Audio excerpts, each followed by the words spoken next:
And here we are, bolting down a runway in San Francisco, and start our best climb here on this Learjet.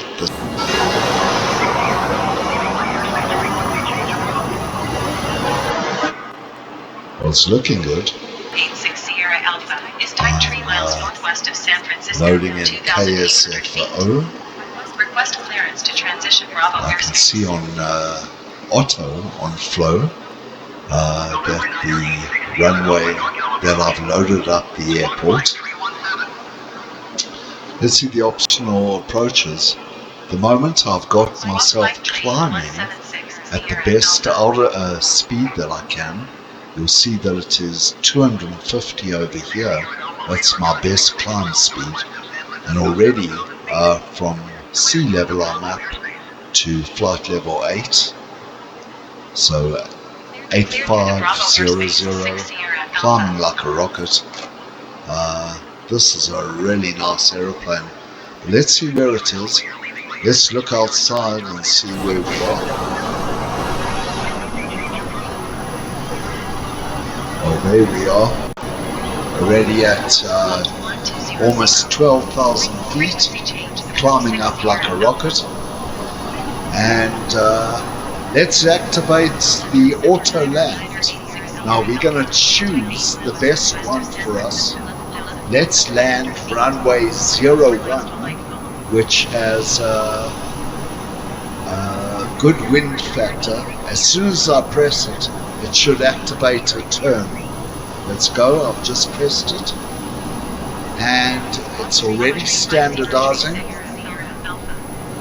It's going into a turn,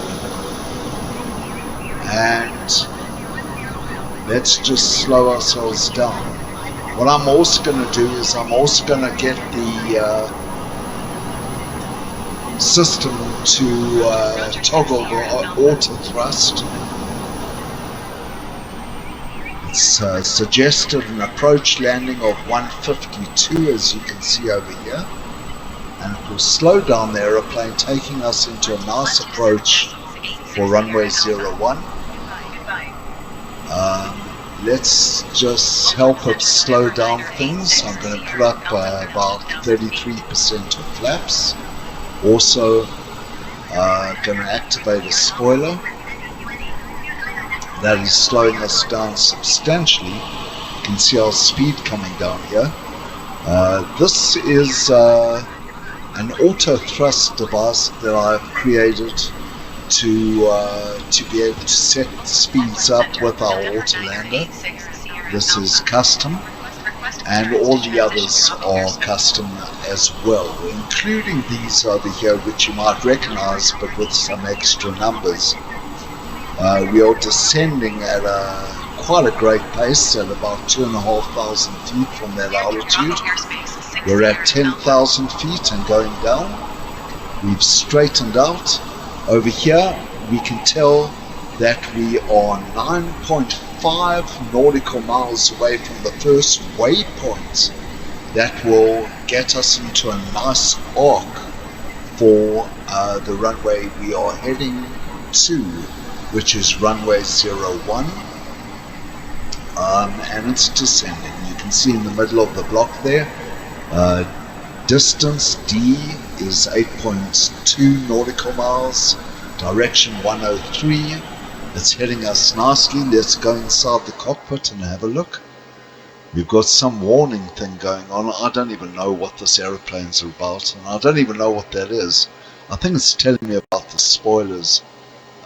There's San Francisco on my left over there, as we get down to the auto speed system, which is hanging out there at 152.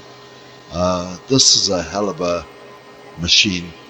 I don't even know if this Lear's going to land properly, but we'll give it a try. I've kind of figured out that this can land virtually anything. It would be good if it had an autopilot, and if not, all you have to do is follow the blue tag at the top which will guide it, onto the runway. You just have to follow that. So if the blue thing is over there and we don't have an autopilot, and you're in a small aeroplane or an acrobatic aeroplane or a helicopter, just follow that blue little line over there. Let's see what we got here. We're already at waypoint position 7 with 4 nautical miles to run. We are coming in nicely according to the speed over here. Let's give it a little bit more assistance. We've really almost cut off all the power here. So I'm going to just put up some more flaps so I can get those engines working a little bit. There we go. We've got a little bit more. I'm even going to give it 100%. That's a little bit too much. Let's drop it to about 67. See the San Francisco runway on the left hand side. We're coming up to waypoint 7, at which point we probably going to be turning. We're 1.5 nautical miles from that point, and it should line us up for a nice approach over here. Let's have a look at a couple of things going on here. We have selected one of the runway approaches and used the one that is suggested. We can also stop our descent, especially if you're in a mountainous area. If I click that, it will just hold the aeroplane up there. You can see the nose tipping up, but remember to switch it back on, otherwise we're going to stay at that altitude. As soon as we continue descent, it will do the calculations. Oh, and the auto speed calculator is giving us a little bit of extra thrust. I'm going to continue descent. There are a few mountains here. The plane is automatically going into a turn. I'm now continuing descent because there are mountains that are falling away from us, and it is lining us up. We're lower down here. We can tell what the best landing speed is. It's about 130. We're getting our nose nicely aligned for runway 01, which is right below us, and it's already set us up for 130 and starting to decrease our speed. I'm going to get our gear down, and I'm also going to activate 100% flap. Let's have a look at the plane from the outside. It's looking good, and it's all nicely lined up with the runway over here. Let's see how this works. So there's not much for the user to do. It just really helps us. I can't remember which runway are we going for. The left one, 01 left, and you can see it is aligned for runway 01 left. We still got our spoilers on, but that's fine. It will just keep our thrusters going nicely. Sadly for you guys on this video, my speed, my frames are not great, but this works brilliantly. I've tested it out on my other computer. We might need to do a little bit of an adjustment. Maybe the coordinates are not perfect. There we go, going straight onto the runway at the right speed, at the right descent, and lifting the nose just a tad to help it. And we're above this runway. Wow, okay, that was a bit of a tough landing at 400 feet per second, but definitely not something that's going to break the aeroplane. And there we are. Well, that is with the Learjet. Simply pressing the best climb will reset it for takeoff. Just need to release the brakes and off it goes again. So from that, we'll have a look at some other planes. We'll try a 747 maybe. We'll look at landing in difficult areas like the mountains of Papua New Guinea. There we go. In this best climb mode, the system will automatically decide on what how to climb this aeroplane at our best speed. We can also just turn it around and just choose another one, even from low. So I'm doing that right now just so you can see the aeroplane starting to go into an approach for runway 19 right, which is right behind us. And if we are too close to the airport, all it will do is it will put us on a wider path. That's all. It's just doing some really nice turns to get us into a nice arc in the sky. We don't need those the gear right now, so let's pull it in. I just selected full stall over there. It selected our air brakes. We are slowing down as much as we can. We don't have to slow down all the way like that. We're approaching waypoint 8 and seeing an approach for runway 19 left. 19 left. Remember last time we came in on 01 left? Now we're coming in the opposite way. Let's see how that works out for us.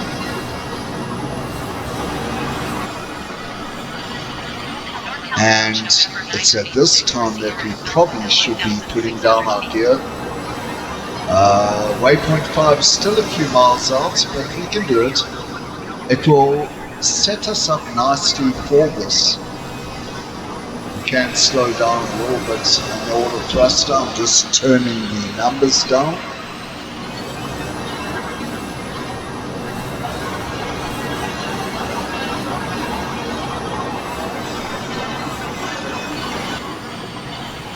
Automatically slowing down. You can see the air brakes and everything working really nicely. We're at half a mile from waypoint 5. We're now at waypoint 3. We're turning in for final approach to waypoint 3. Let's see where that is. But this might be way too close, so yeah. It is a little bit close, but we might be able to make it. It's a little bit of a major turn, but we'll see how it goes. I'm not touching anything, by the way. This is all done by the calculations in the Autolander.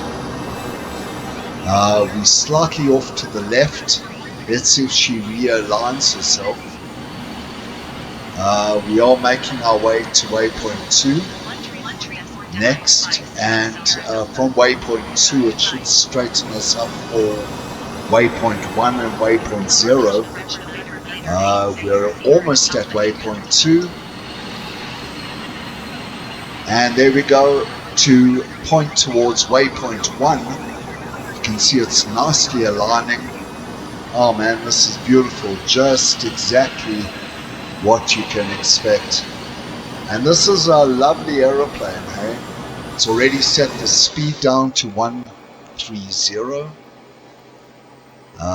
Now finally for the final approach to the base of the runway, runway 0, as it descends nice and slow. We're going down at about 600-500 feet per minute. And nice gentle entry to runways 19 left. We're almost on the tarmac. Lovely threshold over there. Let's just have a look from the outside. Oh man, it's so soft.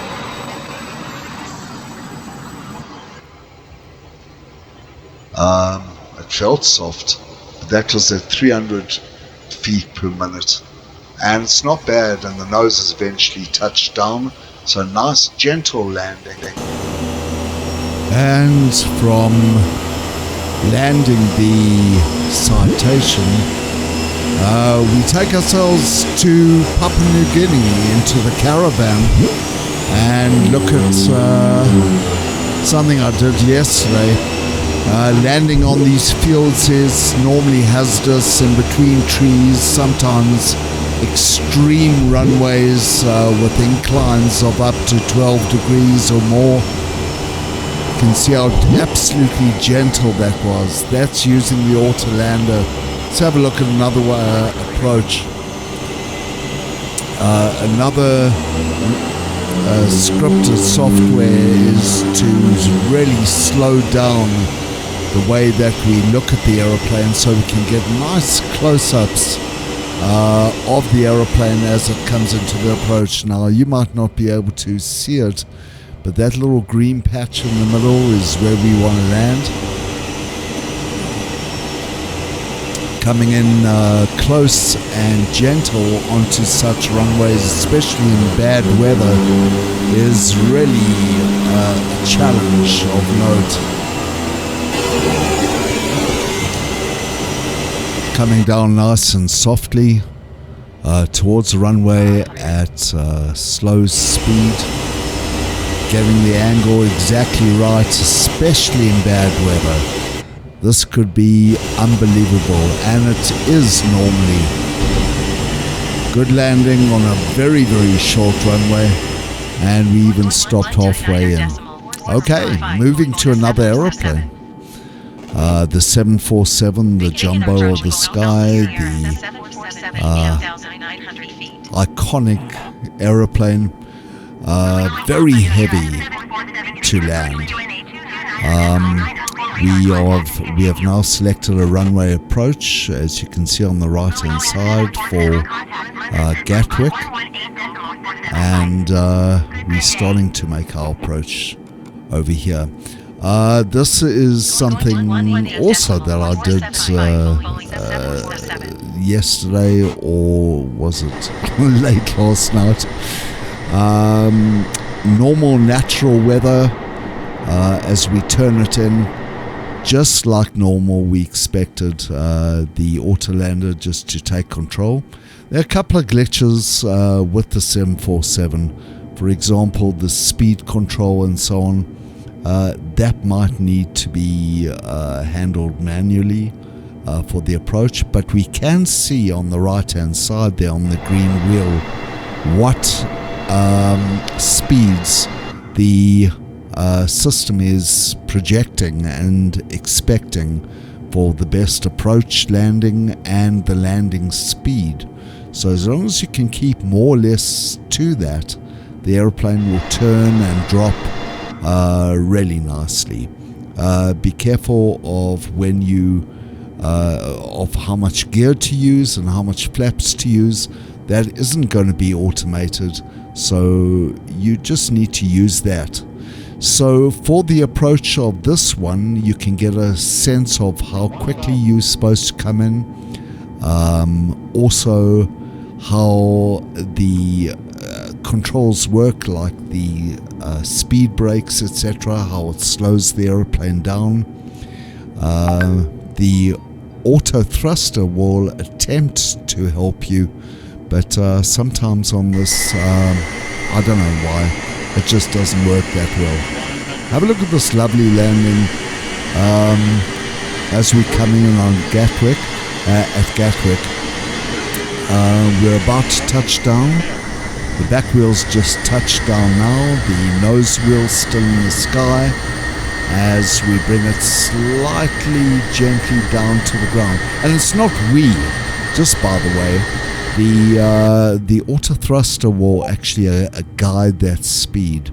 Here we are about to turn off the runway. I've just sped up this so that it's not too boring, and we'll turn off the runway. Let's have a look at maybe another approach. Let's see what we got here. This was done at about the same time. Now from a slightly different location. Here's another thing. The Autolander will automatically project which side to come in. Is it going to be left turns all the way? What kind of circuit are we going to do? And it will do the turn arc accordingly. Let's have a look at this landing over here. It's all ready and set to come down. It is lovely approach. Wow, very nice. I'm looking at it from the outside. Very nice. And the nose still taking a little bit of time. Okay, so we're not in the center of the runway. Well, that is something you can adjust as you come in for your landing. The whole thing is to make the approach and to make the landing easier.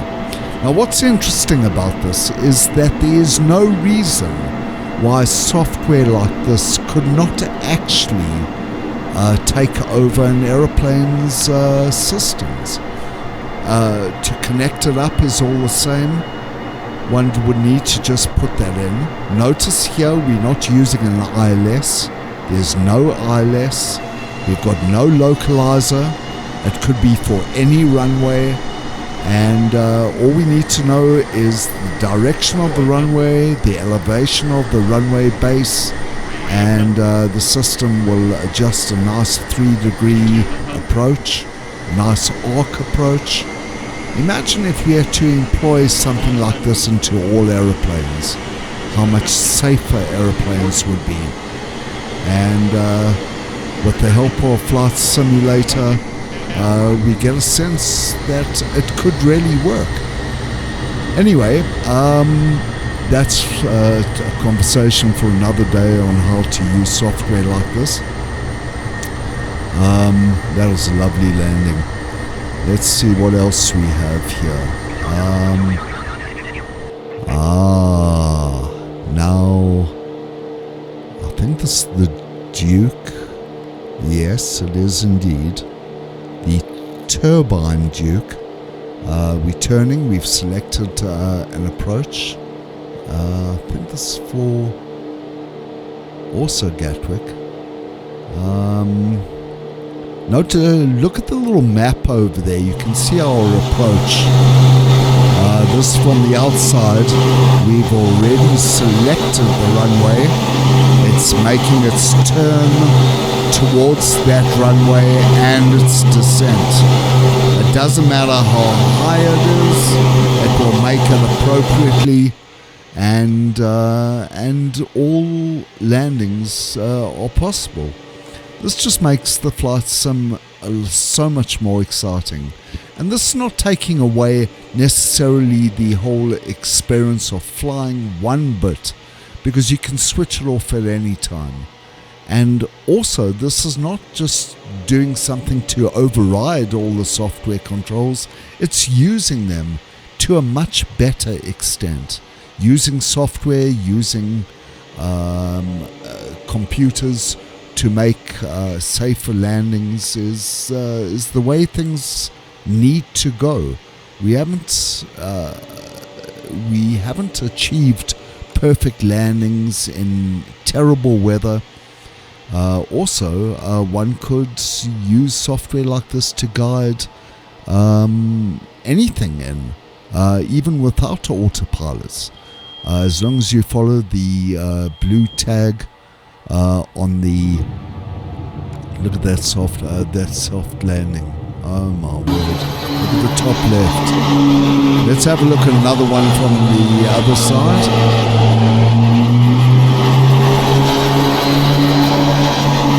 I was saying, in bad weather, helicopters can just follow the blue tag on your DI, your directional instrument, and you just follow it in, and it will take you on an approach for any runway.